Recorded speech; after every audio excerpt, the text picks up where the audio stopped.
भैया भैया सुनना है इसमें, इस सेंटेंस में डायरेक्ट ऑब्जेक्ट और इनडायरेक्ट ऑब्जेक्ट बता दो। तू मेरा पीछा छोड़ने वाला है, सीख के ही मानेगा बिल्कुल है। Yes yes. सेंटेंस है he told me the story. इस सेंटेंस में डायरेक्ट ऑब्जेक्ट और इनडायरेक्ट ऑब्जेक्ट क्या है ये समझना है। Yes yes. ओके, तो भाई इस क्वेश्चन में कंसेप्ट को समझने से पहले तुम्हें ये पता होना चाहिए कि ऑब्जेक्ट जो होता है सेंटेंस का देखने के लिए, सेंटेंस में ऑब्जेक्ट देखने के लिए किसका रिप्लाई होता है, मतलब ऑब्जेक्ट किस चीज का रिप्लाई होता है।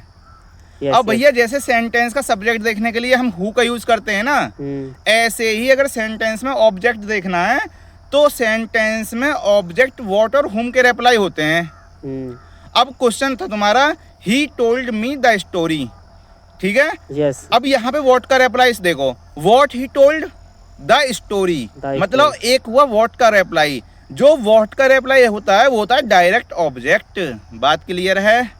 अब दूसरा हुम का रिप्लाई देखो, हुम ही टोल्ड, किसको उसने सुनाई, मी को सुनाई। भाई हुम का जो रिप्लाई होता है ना वो इनडायरेक्ट ऑब्जेक्ट होता है। बात इतनी समझ में आ रही है नहीं आ रही है? yes. मेरे कहने का मतलब ये है कि व्हाट का जो रिप्लाई होगा वो डायरेक्ट ऑब्जेक्ट होगा और हुम का रिप्लाई जो होगा वो क्या होगा, इनडायरेक्ट ऑब्जेक्ट होगा। एक चीज और लिख लेना साथ में कि भाई जो व्हाट का रिप्लाई होता है वो थिंग्स होती हैं और जो हुम का रिप्लाई होता है ना जनरली वो क्या होते हैं, पर्सन होते हैं।